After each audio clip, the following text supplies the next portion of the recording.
E agora vamos falar dos tranquilos e pacificadores fleumáticos. O fleumático é representado pelo elemento água. Se nós pensarmos na água e fizermos a analogia, nós vemos que a água é, antes de tudo, fria e úmida.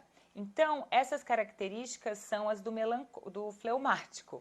Ele é introvertido, tem dificuldade de ter uma reação imediata, ele demora mais para fazer essa reação, mas ele não imprime aquilo na alma dele, ele não grava aquilo, a emoção, a contradição, inclusive a felicidade, não impacta e impregna ele de uma forma persistente.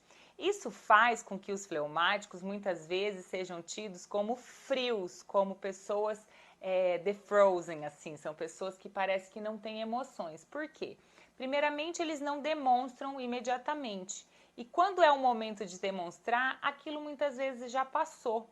Eles são representados pelo inverno, inverno frio e úmido. Então, essas características do fleumático fazem dele uma pessoa empática. Só que ele nunca quer atenção para ele, como os quentes, coléricos e sanguíneos. Ele é uma pessoa que tem uma presença discreta, sempre discreta. Só que ele se deixa envolver pelo ambiente, mas num envolvimento diferente do ar sanguíneo. Ele se envolve de uma forma que ele não muda o que ele é, assim como a água. Ele se adapta aos continentes em que você o coloca. Você coloca a água, por exemplo, num copo, ele toma a forma daquele copo. Se você coloca a mão dentro dele, ele recebe, né, essa mão. Só que assim que você tira a mão, imediatamente ele volta para o seu estado natural.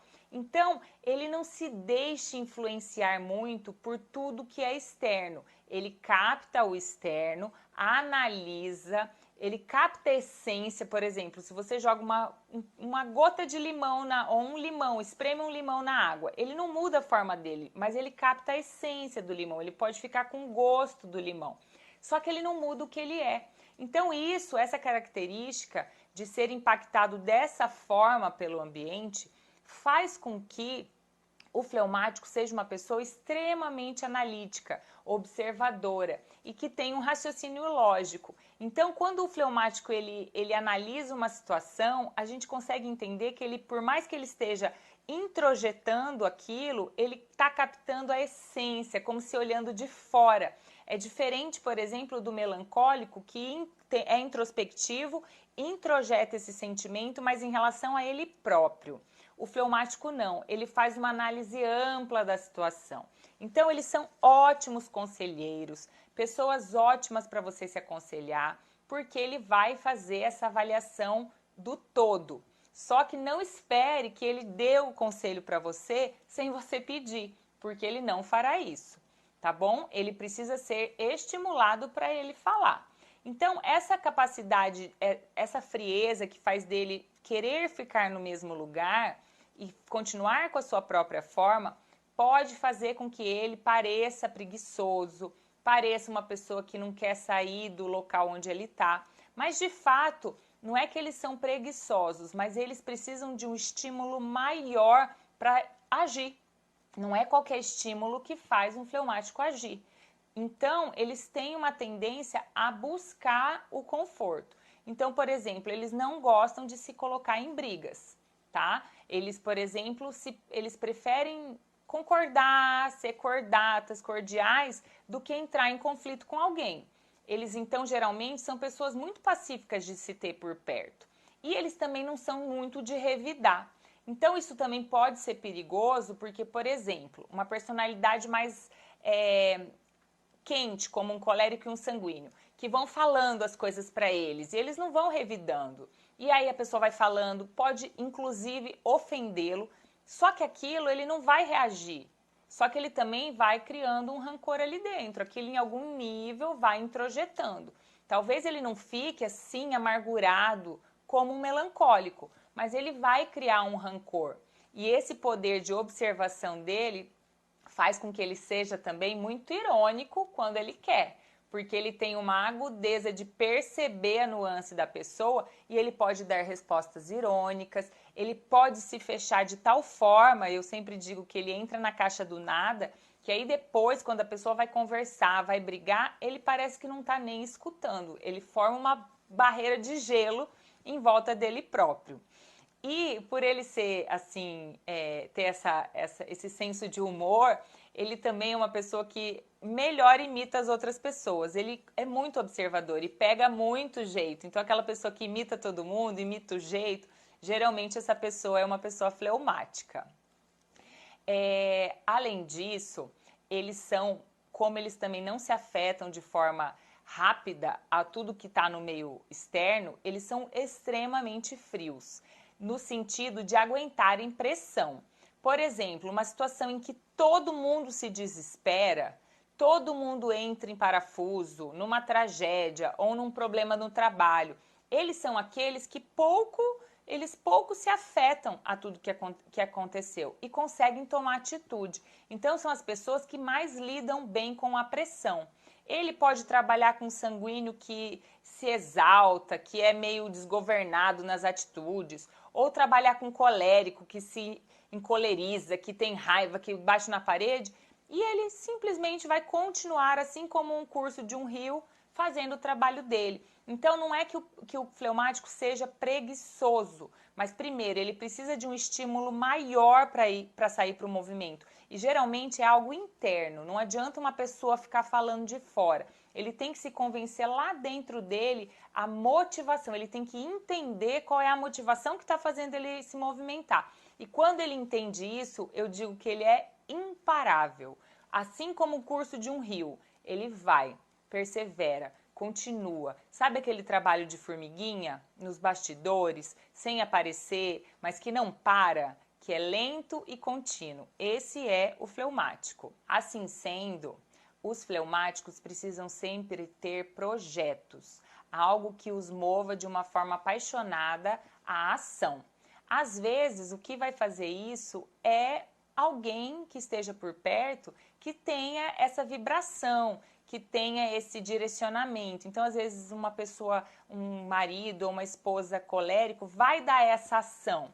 Só que ele tem que entender que a comunicação do fleumático tem que ser uma comunicação de paz, assim, passiva, de amor, sem grandes insultos, sem grandes cobranças, porque se for assim ele vai se retrair ainda mais. Ou também um melancólico, por exemplo, que vá mostrando para ele a importância daquilo, que vá assim, de uma forma ou de outra, o animando a se movimentar e ele vai entrar no que ele deseja ou no que ele deve cumprir. Agora, se eles realmente não entenderem, eles podem sim se tornar pessoas passivas, que não tomam atitude, que não assumem as suas responsabilidades e que vão se fechando cada vez mais, demonstrando poucos sentimentos, jogando a responsabilidade às vezes que é dele em outra pessoa, se tornando pessoas irônicas. Então, essa é a importância da complementação entre os temperamentos. E como o fleumático pode atingir a sua melhor versão? Se mexendo. Entenda que as outras pessoas precisam das suas atitudes. Esse seu dom de ser pacífico, de trazer a paz em um ambiente, de analisar a situação sempre de fora, de uma forma assim, tão sábia. Eu acho que o fleumático é o temperamento mais sábio. Tudo isso foi feito para que você utilize isso a favor de todos. Então, assim que você entender essa necessidade, o tanto que você agrega um ambiente, o fleumático é um ótimo líder, porque ele é um líder amigo, ele é um líder que faz junto, que entende o outro. Eu acho que a maior força do fleumático é não querer mudar as pessoas. O fleumático raramente se decepciona, sabe por quê? Ele aceita as pessoas como elas são. Ele não é de querer mudar ninguém, só que ele precisa entender que ele tem que estar em ação. Então, saia um pouco da sua zona de conforto, faça um exercício físico, se proponha a fazer coisas que você precisa se movimentar, Se a pessoa que você vive, o seu cônjuge, seus filhos, tem a necessidade de socializar, vá, aproveite. Essa maleabilidade da água traz para o fleumático a facilidade de se modificar. É só ele querer, apesar dele buscar a inércia, ele consegue. A água consegue ser chuva, a água consegue ser vapor, a água consegue ser um tsunami. Então é só achar o seu curso e progredir.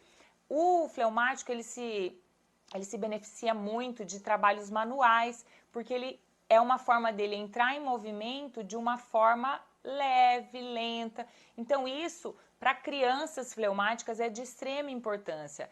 É importante para a criança fleumática ser muito bem estimulada, com muito amor e que ela tenha trabalhos manuais para ela praticar, que ela receba pequenas responsabilidades, às vezes na escola do professor ou em casa dos pais, mas que faça ela sempre estar em movimento, sempre estar agindo. Aprenda, fleumático, a exteriorizar os seus sentimentos. As pessoas não têm bola de cristal para adivinhar o que se passa na sua cabeça. Então, você tem que aprender a falar. Aí, quando você não gosta, quando a pessoa pergunta, já fala. Ou se você precisa de um tempo, porque geralmente você precisa de um tempo até para decidir se realmente você quer ou não quer que a pessoa aja daquele jeito ou de outro, analise, mas não deixe de falar. Fale para as pessoas, exteriorize o que você está sentindo, porque senão você corre a chance de não ser bem interpretado. E aí essa sua capacidade de ajeitar a situação, de organizar um ambiente para paz, pode se perder. E com isso quem vai perder mais é você, tá bom? E outra coisa é sempre tentar, por exemplo, na vida espiritual, ter essa vida em comunidade, em que você pode ajudar outras pessoas, em que você vê o seu trabalho fazendo sentido, tanto de forma espiritual como da forma do mundo real. Isso é importante para você. Seja menos indeciso. Não permita que pessoas tomem as decisões importantes da sua vida. É claro que para você, às vezes, deixar um colérico escolher o seu prato num restaurante é mais cômodo, né? Você não precisa gastar sua energia em algo tão simples, mas é também nessas pequenas práticas que você aprende a tomar você mesmo as rédeas da sua vida, tá certo? Então é isso, os fleumáticos são maravilhosos, pessoas organizadas, pessoas confiáveis, que têm uma análise muito sábia da vida por conseguir se retirar numa análise. São pessoas que têm essa capacidade de se adaptar, mas que também, quando não são devidamente estimuladas, podem se tornar intransigentes, sim, teimosas, com dificuldade de sair do lugar onde está. Resta serem bem estimulados e entenderem dentro de si mesmo essa força com que vocês vieram.